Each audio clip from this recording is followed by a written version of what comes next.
تین کیٹیگریز اللہ تعالیٰ نے جنت میں دکھائی ہیں۔ ان الابرار یشربون من کاس کان مزاجھا کافورا، نیک لوگ خود ڈال کے پئیں گے، خود اٹھا کے کھائیں گے۔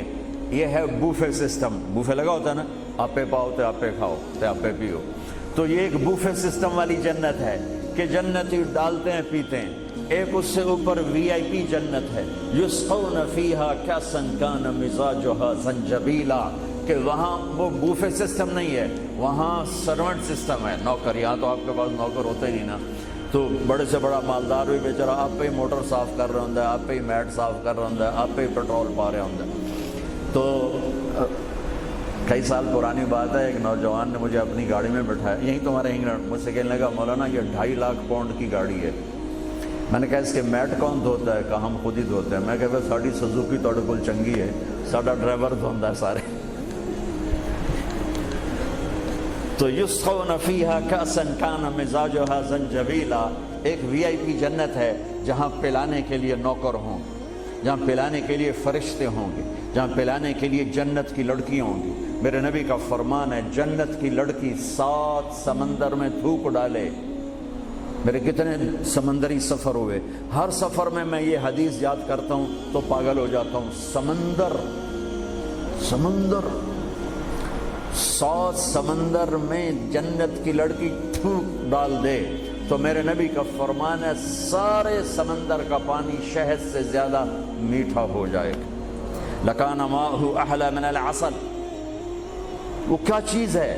سورج کو انگلی کے فنگر ٹپ دکھا دے تو سورج اللہ کی قسم نظر نہیں آئے گا، جیسے سورج کے سامنے ستارے غائب ہو جاتے ہیں، چہرہ نہیں، صرف فنگر ٹپ کے سامنے سورج غائب ہو جائے گا، تو اس کا چہرہ کیسا ہوگا، اس کا ہاتھ کیسا ہوگا؟ بے ای بنان تعاطی ہے، میرے نبی کا فرمان، کن ہاتھوں سے تمہیں پیش کرے گی جام کہ اس کی انگلی کا ایک فنگر ٹپ سورج کو دکھا دو، سورج نظر نہ آئے، وہ پیش کرے گی۔ اور اس کے جسم پہ 100 جوڑے ہوتے ہیں، ایک جوڑا نہیں ہوتا، 100، اور ہر جوڑا دوسرے جوڑے میں نظر آتا ہے، اور اس کے جوڑوں کے اس کا جو فراق ہوتا ہے، اس کا جو لہنگا ہوتا ہے، وہ 3 میل کے دائرے میں گھوم رہا ہوتا ہے، 3 میل کے دائرے میں۔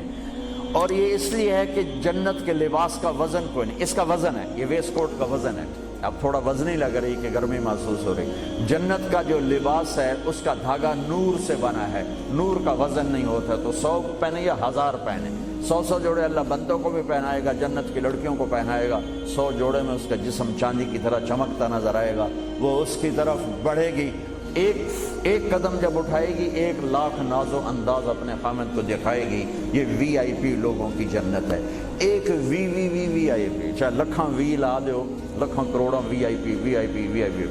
وہ ایک سب سے بڑی جنت ہے جس میں سارے غریب لوگ ہوں گے، مالدار بھی ہوں گے بس تھوڑے، غریب زیادہ ہوں گے، ریڈی والے، تانگے والے، رکشے والے، ٹھیلے والے، وہ سب سے وی آئی پی جنت میں ہوں گے کہ وہاں جو پلانے والا ہوگا، نہ حور، نہ خادم، نہ فرشتے، نہ بیگم، نہ بیوی، نہ نوکر، وہاں پلانے والا اللہ خود ہو۔ وَسَقَاهُمْ رَبُّهُمْ شَرَابًا طَهُورًا، وہاں پلانے والا خود میرا رب ہوگا، میرا اللہ ہوگا، میرا اللہ ہوگا۔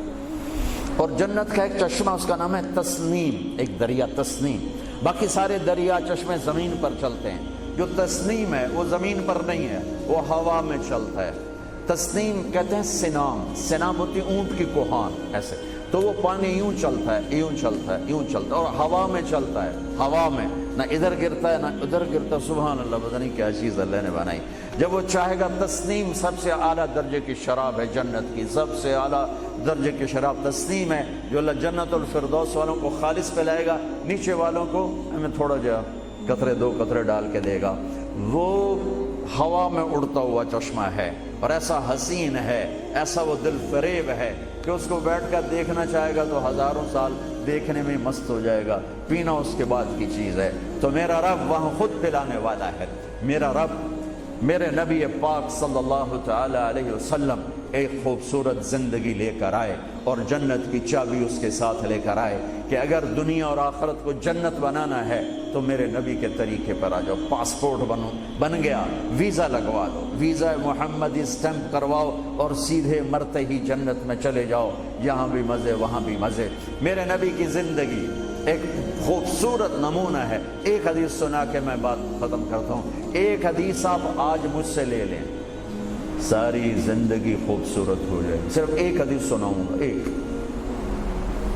اور پوری زندگی میں رنگ بھر جائے گا، پوری زندگی میں رنگ بھر جائے گا، صرف ایک حدیث۔ میرے نبی نے فرمایا اربع اذا كانت فيك لا يضرك ما فاتك من الدنيا، اربع من كن فيه ما ضره ما فاته من الدنيا۔ میرے نبی نے فرمایا چار باتیں مجھ سے لے لو، چلی نہیں، چار، سوکھا کام ہے۔ فرمایا میرے نبی نے صرف چار گلاں میرے کو لے لو تو موجاں کرو، ویمبلے وچ بھی تے جنت وچ، صرف 400 نہیں، 4000 نہیں، 50 نہیں، 100 نہیں، 10 نہیں، 4۔ کہا میری امت چار باتیں مجھ سے لے لو، موج کرو، جہاں مرضی رہو موج کرو، موج ہی موج۔ کہا یا رسول اللہ، ارشاد فرمائیں۔ آپ نے فرمایا صدق حدیث، ہمیشہ سچ بولنا، جھوٹ نہ بولنا۔ ساڑھے تو پہلے تے کلی اڑ گئی نا، وکٹ ہو گئی، کیچ آؤٹ نہیں، وکٹ۔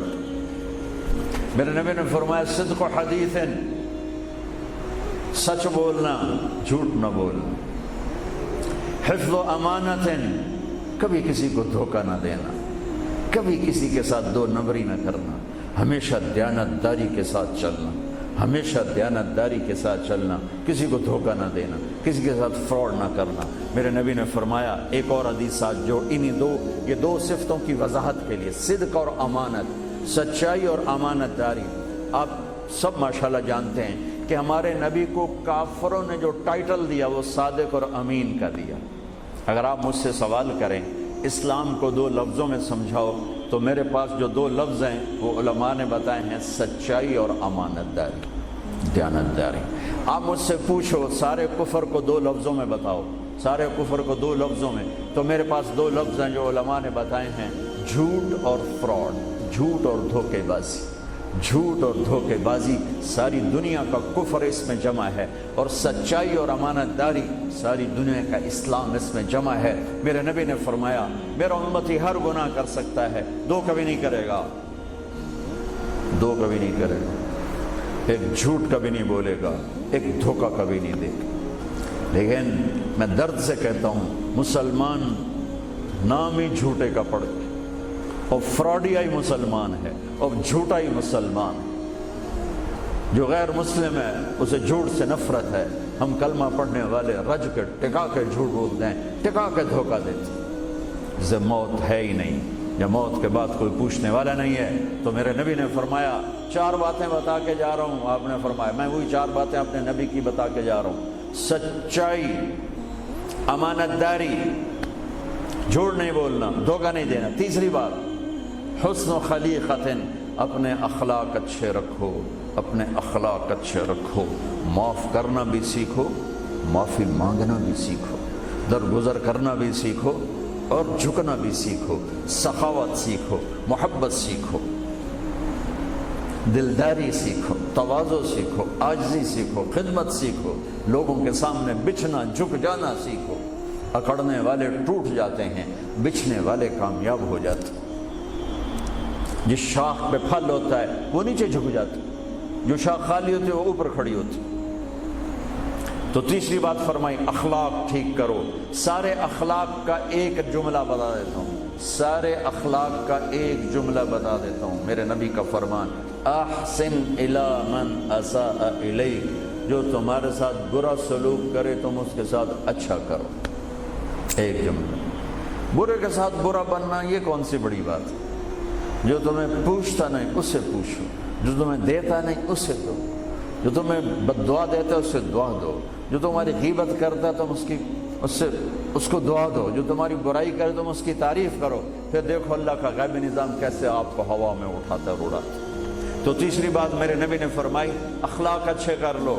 چوتھی بات میرے نبی نے فرمائی، چوتھی بات آخری بات، عفت فی طعمت، عفت فی طعمت، جہاں مرضی رہو رزق حلال کماؤ، حلال روٹی کماؤ، حرام نہ کماؤ، حلال کماؤ، حرام نہ کماؤ، کہ رزق حلال ایسی دولت ہے میرے نبی کی مجلس میں ایک صحابی بیٹھے تھے، سعد بن معاذ۔ آپ کی نظر ان کے ہاتھوں پر پڑی تو وہ بڑے سخت جیسے مزدوروں کے ہاتھ ہوتے ہیں، لوہے کی طرح۔ تو آپ نے ان سے پوچھا، سعد یہ تیرے ہاتھوں کو کیا ہوا ہے؟ کہ یا رسول اللہ میں بچوں کے لیے روٹی کماتا ہوں اور اس کے لیے دہاڑی کرتا ہوں، مزدوری کرتا ہوں، تو اس سے میرے ہاتھ سخت ہو گئے ہیں، تو آپ مجھے دیکھو۔ آپ نے ان کا ہاتھ پکڑا اور ایسے بوسہ لیا سب کے سامنے اور فرمایا بچوں کو حلال کھلاتے ہوئے، حلال حلال، شراب بیچ کے نہیں، جوا چلا کے نہیں، بچوں کو حلال کھلاتے ہوئے جو ہاتھ ایسے ہو جاتا ہے اس پر دوزخ کی آگ حرام ہو جاتی ہے۔ ایک حدیث بھائیو لے لو، میں لے لوں، میں بولنے والا بھی محتاج ہوں، آپ لے لیں، آپ سننے والے بھی محتاج ہیں، اللہ کی قسم دنیا بھی ہماری بن جائے گی، آخرت بھی بن جائے گی۔ تبلیغ کا کام ان خوبصورت صفات کو سیکھنے کی محنت ہے۔ آپ سب سے گزارش کرتا ہوں کہ اور زیادہ نہیں تو مہینے میں 3 دن ضرور آپ جایا کریں تبلیغ کے ساتھ، انشاءاللہ اس سے آپ کو بہت فائدہ ہوگا، بہت خوبصورت زندگی نصیب ہوگی۔ اور آخری بات یہ کہتا ہوں، اگر آپ کسی سے لڑے ہوئے ہیں تو اٹھ کے صلح کر لیجیے۔ اچھے 4 باتوں میں ایک بات ہے اچھے اخلاق، اور اچھے اخلاق والا کسی سے لڑ کے بیٹھ نہیں جاتا، اس سے راضی ہو جاتا ہے، اس کو راضی کر لیتا ہے۔ اگر آپ جہاں انسان رہتے ہیں وہاں جھگڑے بھی ہوتے ہیں، کسی سے آپ ناراض ہیں تو معافی مانگ لینا، معاف کر دینا، تو اللہ آپ کے پچھلے سارے گناہ معاف کر دے۔ اور میاں بیوی آپس میں لڑے ہوئے ہوں اور وہ آپس میں صلح کر لیں تو یہ صلح اللہ کو اتنی پسند ہے کہ اللہ دونوں میاں بیوی کے پچھلی زندگی کے سارے گناہ معاف کر دے۔ تو بھائیو محبت سے رہو، پیار سے رہو، اپنے نبی کی زندگی کو سیکھتے سیکھتے چلو، انشاءاللہ دنیا بھی ہماری ہے، آخرت بھی ہماری ہے۔ السلام علیکم۔